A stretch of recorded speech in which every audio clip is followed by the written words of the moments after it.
Selamat datang kembali di channel Burnet Trader. Di video kali ini saya akan menganalisa saham-saham dari sektor properti.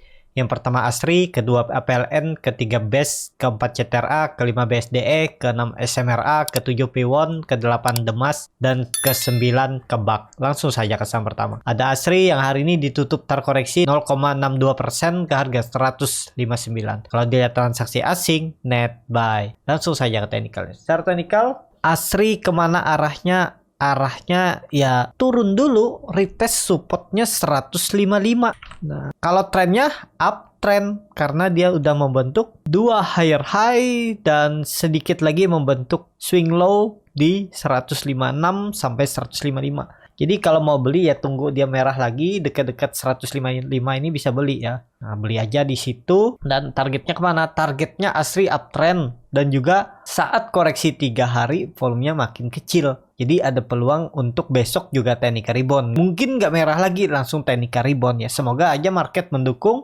dia kembali ke 160. Tapi kalau dia merah lagi ya jaga aja di 155, 156. Kemungkinan dia akan menguji trendline support uptrend ini baru mantul lagi. Kalau untuk uptrendnya konfirmasinya itu breakout 165. Kalau dia breakout 165 ini siap-siap lanjut uptrend dan targetnya bisa ke 180 terdekat dan ke 200 untuk ASRI. Dan kalau dilihat ya memang sudah perubahan tren ya dari downtrend ke uptrend, cuman masih pelan naiknya. Ya nunggu sektor properti diangkat ya potensi ASRI naik. Jadi seperti itu untuk ASRI. Langsung saja ke saham kedua. Ada PLN yang hari ini ditutup di harga 118 menguat 0,85%. Kalau dilihat transaksi asing net sell. Kalau dilihat transaksi asing nggak ada jual beli. Langsung saja ke teknikal. Secara teknikal APLN kemana arahnya ke atas. Cuma nih lihat market makernya sempat buka buat open gap down di tanggal 16 Februari. Terus ditarik naik. Opennya di 108 dan tutupannya di 119. Itu lumayan 9% ya. Bahkan 11%. Nah, jadi apakah menarik? Untuk APLN menarik. Arahnya juga akan uptrend karena EMA 20-nya sudah melengkung ke atas seperti mangkok ya. Tinggal nunggu dia breakout 120, 122 ini udah lanjut. Targetnya kemana? 130 dan bisa 150 ya. Dan dia mengakhiri masa konsolidasinya ini. Nih, dia kan konsolidasi di 110 sampai 120. 10 poin tuh naik turunnya. Dan dia sudah membentuk swing low-nya di 116. Tinggal nunggu besok breakout atau minggu ini dia tutup di atas 120. Minggu depan lanjut uptrend. Targetnya 130 terdekat. Jadi seperti itu. Untuk APLN langsung saja ke saham ketiga. Ada BES yang hari ini ditutup menguat tipis 0,91% ke harga 110. Kalau dilihat transaksi asing hari ini net buy.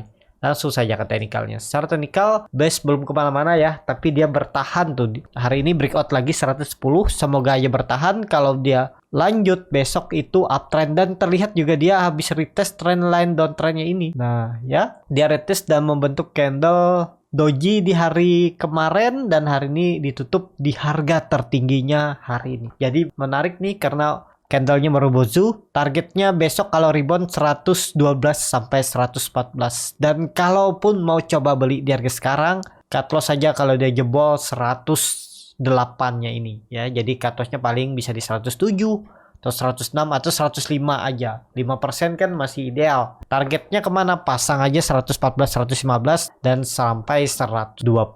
Jadi seperti itu. Untuk KBS langsung saja ke saham keempat. Ada CTRA yang hari ini ditutup menguat 0,52% ke harga 955. Kalau dilihat transaksi asing, net sell. Langsung saja ke teknikalnya. CTRA hari ini bagus membentuk candle doji dan dia mantul dari EMA 20-nya. EMA garis ungunya ini di 940, 950 ya, ini area support. Jadi kalau saya lihat CTRA juga 1-2 hari ke depan potensi technical rebound. Target reboundnya 980 terdekat sampai 1000 lagi. Dan juga sepertinya ini dijaga ya. 940, 950 dijaga. Dan ini dia membentuk mungkin nantinya swing low-nya di 940 dan lanjut ke atas. Karena ini dia sudah membentuk swing high, swing low, lebih tinggi, uptrend. Jadi menarik nih untuk CTRA. Kalau yang sudah punya dari bawah tetap hold aja selama di atas 940. Kalau nekat beli di harga sekarang, jual aja kalau dia tutupannya di bawah 940. Targetnya kemana? 980 dan 100. Jadi seperti itu. Untuk CTRA Langsung saja ke saham kelima, ada BSDE yang hari ini ditutup di harga 940 sama harga penutupan hari sebelumnya. Kalau dilihat dari transaksi asing, net buy. Langsung saja ke teknikalnya. Secara teknikal, BSDE dia sudah membentuk higher low baru ya, sebelumnya di 1000 dan minggu ini dia tutupannya di 980. Jadi ini bisa seperti ini juga ya. Atau dia ini retest saja. Jadi konfirmasinya besok. Kalau besok dia rebound dan tutup di atas 960, itu bagus untuk BSDE ya. Targetnya kemana? Target BSDE ya targetnya 1000. Kalau itu di breakout baru tuh strong uptrend. Jadi ada perubahan tren BSDE dari downtrend menjadi uptrend. Jadi selama di bawah 1000 dia kemungkinan konsolidasi aja. Supportnya 950, resistennya 1000. Tektokan aja di bawah ini. Yang penting jangan turun lagi dari 940. Kalau Bapak Ibu kasih toleransi sampai 900 juga nggak masalah ya. Pokoknya kalau misalnya Bapak Ibu kasih toleransi sampai 900, dia jebol 900, sebaiknya jual. Karena berarti berpotensi untuk turun lebih dalam. Tapi kalau dilihat dia koreksi 3 hari dengan volume kecil. Jadi semoga aja besok rebound dan tutupannya minggu ini minimal ya. Jumat di atas 960. Itu bagus. Apalagi kalau bisa tutup di atas 1000 itu menarik untuk BSDE minggu depannya. Jadi seperti itu untuk BSDE. Langsung saja ke saham ke-6. Ada SMRA yang hari ini ditutup terkoreksi 1,36% ke harga 725. Kalau dilihat transaksi asing, net sell. Langsung saja ke teknikalnya. Secara teknikal, SMRA ya dia hari ini masih bagus karena dia tutupannya di atas 725. Jadi kemana arahnya? Arahnya akan ke atas, tapi untuk konfirmasi uptrendnya harus lewat dulu 760 ya. Jadi minggu ini Jumat maksimal dia harus sudah di atas 760, itu menarik untuk minggu depan. Potensinya akan dilanjut uptrend karena SMRA juga membentuk ya. 2 swing low yang lebih tinggi dan 2 swing high. Nah ini kan dia uptrend, tinggal nunggu besok lusa dia breakout 760 itu menarik. Targetnya bahkan bisa ke 880 ya kalau dia breakout 760. Jadi bisa naik sekitar 120 poin.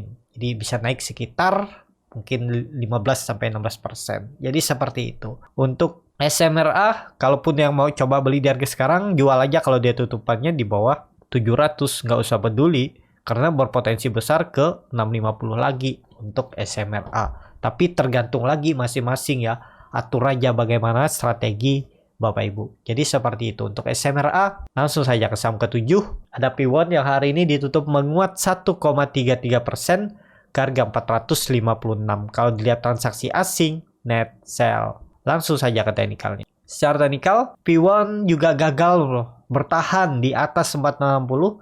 Tapi ini menarik, bukan seperti ini ya. Ini kita gambar baru aja. Kan dia nih ada membentuk pola double bottom. Yang 450 ini area support. Nah, support selanjutnya, support kuatnya itu emang di 420. Tapi saya nggak akan tuh kalau dia jebol 450, saya jual. Nggak peduli. Nggak mau saya sampai dibawa ke 420. Itu kan lumayan 6%, mending cut loss 2% dari 456. Kalau beli di harga sekarang masih bisa seperti ini risk rewardnya. Tapi disclaimer on juga ya, nih cut lossnya paling mentok 2,63%. Target profitnya ya bisa ke 470. Itu risk rewardnya juga masih masuk 1:1. Kalau saya ya saya perubahan praksi harga P1 target kalau dia nih uptrend ke 500. Jadi risk rewardnya 1:3. Jadi seperti itu. Untuk P1 juga hari ini dia rebound dengan volume besar saat koreksi 2 hari volumenya kecil. Jadi menurut saya besok itu bisa sektor properti yang di reboundkan oleh market. Jadi seperti itu. Untuk P1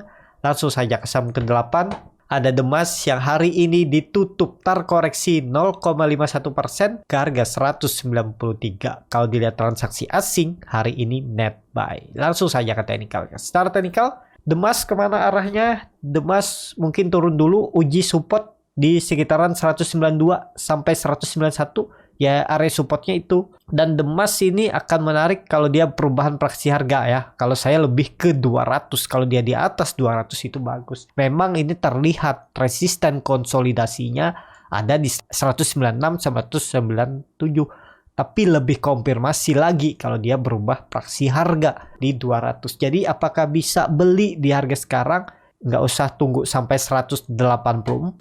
Kalau dia jebol 190 jual aja. Nih, cut loss-nya bisa di 187, sekitar 3%, target profitnya ke 200 itu 3,63%. Jadi risk reward-nya ini 1:1 karena sudah dekat ya. Jadi seperti itu. Untuk Demas, apakah menarik? Menarik, cuman kalau mau coba aja besok antri, siapa tahu dikasih murah di 190, 191 atau 192. Atau Bapak Ibu atur strategi, isi berapa tik, misalnya dari 193 diisi 192, isi 191, 90, isi siap yang mana yang kejemput ya itu aja. Yang lainnya di withdraw, bisa juga ya, atur aja bagaimana strategi masing-masing. Jadi seperti itu untuk Demas. Kalau trennya masih konsolidasi dan semoga aja kalau breakout 200 minggu depan itu akan uptrend. Demas bisa potensi menutup gap dividennya di 218. Langsung saja ke saham terakhir, ada Kebak yang ya ini di request oleh ada Bapak Ibu ya di kolom komentar YouTube. Dan kalau dilihat ya Kebak saham tidur. Kalau dilihat asing juga nggak ada jual beli ya. Kalau dilihat teknikalnya ya nggak bisa dilihat. Dia memang ada bangun nih 16 Februari habis itu tidur lagi. Ya hindarilah. Ngapain ngejar saham Kebak nih ya. Kecuali Kebak nanti sudah di atas 60, bisa diperhatikan lagi. Selama di bawah itu jangan. Dan menurut saya Kebak ini resikonya tinggi ya. Bandarnya itu kejam karena bisa aja naik 10% atau 6%, habis itu langsung dalam 1 menit di ARB-kannya atau diturun, dibanting dia. Jadi hati-hati aja. Misalnya Kebak ini bisa aja naik dia ke 52, 55, habis itu dibanting aja di haki sama market makernya, dibawa turun. Jadi hindarilah, pokoknya jangan sentuh Kebak. Untuk saat ini masih banyak saham lain, ngapain mikirin Kebak ya, kecuali yang nyangkut ya berdoa saja biar ada yang angkat lagi untuk Kebak ya. Tapi kalau sekarang mending, kalau yang belum punya hindari.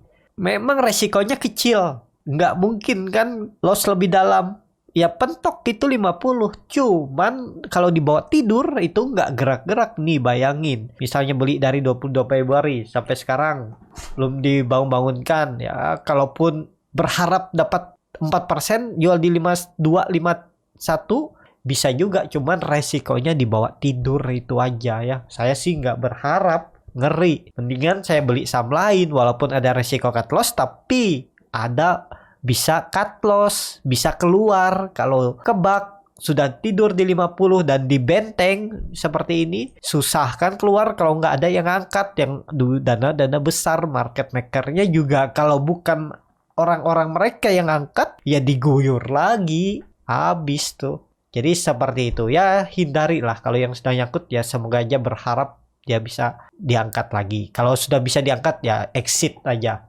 Kalaupun rugi tipis ya udah jual aja, jangan berharap untung deh. Kalau sudah bisa keluar aja dulu. Jadi seperti itu. Untuk Kebak cukup sampai di sini untuk saham-saham properti. Terima kasih untuk Bapak Ibu dan teman-teman yang sudah menonton video ini sampai selesai.